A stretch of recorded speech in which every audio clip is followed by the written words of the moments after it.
In today's Leeds news, Radrizzani invite withdrawn, Leeds Academy star watched by European sides, Leeds hopeful to avoid Elland Road delays, and injury issues across the board for Friday night.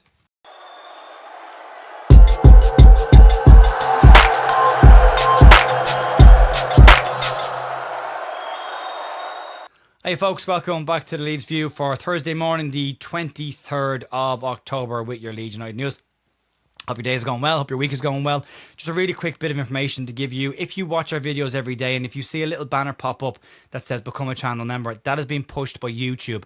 We've asked them to stop doing that. It's our responsibility to ask for memberships, not YouTube's. And I don't want to put pressure on anybody who thinks they should be becoming members. We're not looking for anyone to do that. I understand that money is very tight for everybody across the board right now. So if you see that, just ignore it for now. If you are a member and things are tight with you financially as well, cancel your membership. You can come back whenever you want. And I don't want to put any pressure on anybody to do that. I understand the situation that people are in. So if you do see that, just ignore it for now. We are working with YouTube to try and get that removed because, as I say, that's our responsibility. We've got a lot of news to get stuck into today. We'll start off with Andrea Radrizzani's return to Leeds being cancelled. A week or so ago, we had the story that Andrea Radrizzani wanted to return to Elland Road to attend a match as his son is now a staunch Leeds United supporter and he'd been in contact with current Leeds United chairman Parag Marathe. Radrizzani was expected to attend this Friday night's game against West Ham United, but it now appears that Leeds United ownership are not too keen on a return, at least not at this moment in time.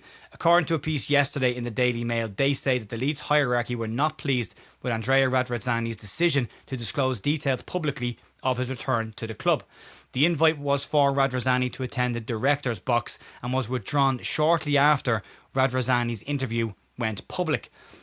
Leeds' former chairman was informed that it was unnecessary for him to attend this game on Friday night and that it would be better if his return happened later down the road.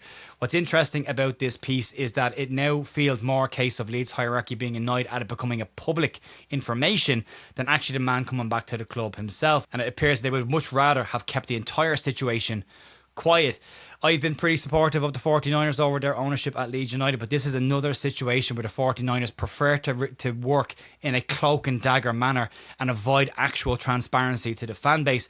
In the recent Yorkshire Evening Post supporter sentiment poll, the vast majority of fans said their major issue with the ownership was a lack of communication with the fan base. We know publicly they won't work with an awful lot of people. We know here at the channel that they won't work with YouTubers as well. They've said that to us.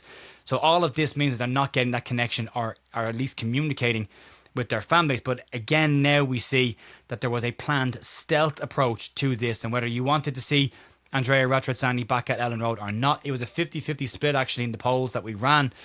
This is more a case of the club trying to hide the fact that he was coming back, more so than them not wanting the man back or the fans not wanting the man to come back at this point. It'd be very interesting to see what Radrizzani's thoughts on this situation are, and it shouldn't sit particularly well with people that the club are trying to organise these things in a stealthy manner and not be fully transparent with the fan base. And that kind of stuff for me never sits particularly well, and they really need to sort that part out. That will come back to haunt the club in the future if they continue to do things deliberately under the radar and try and avoid letting the fans who put the money in the pockets every single week, let them know what's actually going on at the club. But we'll move on from this and we'll give you more information on it if and when this pops up again. But I'd actually love to know what Andrea Radrizzani himself feels about this issue. Let's move on. Let's talk about an academy star. We've covered the Leeds United Academy for 2 years now, and every now and then a name pops up and a big club comes in and tries to steal them away from Leeds United. Finlay Gorman left Leeds United for Manchester City, a player described as a generational talent and is doing incredibly well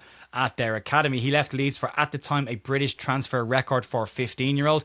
Leeds received £5 million to avoid a compensation claim against Manchester City. Spurs last season took 2 players from Leeds United's academy. Oliver Boast, a highly rated striker, as well as Max McFadden, both went and joined Spurs academy. But now another name has popped up from the academy, and he has also got interest from European sides, and that is Leeds United's under-18 number 10, Sam Alker. And according to a report today from the Mail, he is attracting interest from both Borussia Dortmund and Bayer Leverkusen.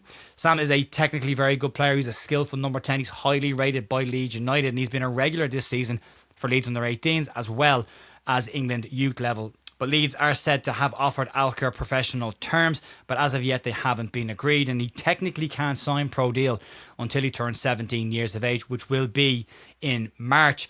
Dortmund and Leverkusen are said to have watched Alker for Leeds under 18s and 17s, as well as England's under 17 side. But the saving grace in this situation might be just that he can't sign for a European side until he turns 18 years of age, which isn't until 2027. That will give Leeds a little bit of breathing room to try and get him locked down to a contract. It's important that Leeds get these ones locked down, but the bigger issue is clubs from inside England can take him right now. So Leeds need to get something sorted to hang on to Sam Alker. It would be really disappointing to see another number 10, another highly rated number 10 from Leeds Academy leave to go to another side in England. So we'll have to keep an eye on that one. He's a very strong prospect. He's a good player, Sam. He's a exciting young player as well, and hopefully Leeds can get him tied down. But Leeds need to make sure that they can progress these players through. Harry Gray was locked down. That's great news. We've got Alfie Creswell, Ollie Pickles all locked down, Rory Mahady locked down.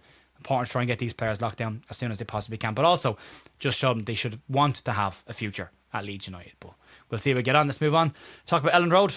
Leeds City Council are set to hold their meeting to discuss the revamped Elland Road project next week.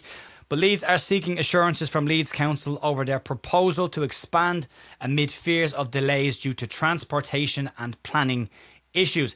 A council document shows there are concerns that a significant setback could happen if approval is delayed, and that could mean that the start of Elland Road's redevelopment will be pushed out by another entire football season. The council's final vote on this project is set for November 27th on whether to accept or reject the application. And that alone has also been delayed from the initial 13-week period that Leeds were told it would take from the council. Leeds residents have raised concerns about the increased footfall and traffic gridlock on match days as a result of the expansion of Elland Road, with Leeds officials saying that there is no silver bullet solution, but have recognised the importance of the issue. The first review of the project plans came back with a request for additional data to be provided to get credible base to move forward with the proposal. The report does state that all parties are committed to this project, as well as minimising the congestion and traffic disruption during the construction phase. Next week's meeting will be an important one to gauge where Leeds United sit at this moment in time with the Leeds City Council, but according to all the reports, the council are very much in favour of this proposal. Leeds want it done as soon as they can. There's a whole redevelopment plan, as you've seen on the pictures on screen, around this, but that vote in November will be the most important one of all of these to see, can we actually get shovels in the ground at the end of this season, as is the current plan, or will it be delayed by a further year? We're at that point where bureaucratic red tape starts to get involved when you start getting involved with councils and governments, and we'll see if Leeds can navigate that. You would assume the 49ers, who have got a strong experience and background in stadium development and have brought in people with that background as well as local people, you would imagine that they will be in a situation to expect these kind of questions and have a plan to move forward with. So we'll see how that goes. Let's move on and talk about Friday night's game. Leeds have their potential injury issues for Friday night's game against West Ham United, but the Hammers also have their fair share of problems. Espirito Santo described his side as having anxiety after their defeat to Brentford, and West Ham's current state should give Leeds United some hope that they can get a result, especially being at home at Elland Road. Leeds have late fitness tests on Noah Okafor and Willie Gnonto, although Okafor is likely not expected to be involved. But there are additional issues surrounding Pascal Struijk and Ethan Ampadu, who have both been ill this week and haven't managed full training sessions. Farke hoping that they could be involved yesterday and today before they make the final decision on the squad for the match. West Ham are currently also having their own sets of issues. They will be without striker Nicholas Fulkirk. He's expected to be out for a while, as well as Konstantinos Mavropanis, who's been confirmed as out of the game, along with George Erti. So they've got their own sets of issues there, but the major fear for Leeds United fans is the returning Crescencio Somerville. He's only scored once since he signed for West Ham United, but you would hope that it won't be Friday night that this guy decides to get his goal scoring form up and running again. He's likely to start in that match as well. We'll see how he gets on and how Nuno uses him. That new style that Nuno likes to play, the more kind of defensive solidity and then trying to catch teams on a counter-attack, would likely appeal to Crescencio Somerville, and Leeds need to be mindful of the gaps that they left at the back against Burnley as well, and tighten up that defensive line to make sure we stop conceding goals, especially against sides that are down there with us in the league. If we can get a return to the intensity and the physicality that Leeds showed in their opening home games against Everton and Newcastle, then maybe Leeds United could come out of this game with something, and it would be nice to get a result on the board, take a bit of pressure off, A couple of big games coming up before the international break, and then that really difficult December ahead for Leeds United. So try and get the points where we can. Fingers crossed they can get them in this game. We'll be back later on with a stats pack, a match preview that is just stats, form guide, and information you need coming into the game, as well as team lineups or expected team lineups as well for both sides. Outside of that, folks, enjoy the rest of your day. Back tomorrow morning with the news. Back tonight for the stats pack, and I'll see you then. Mind yourself. Bye.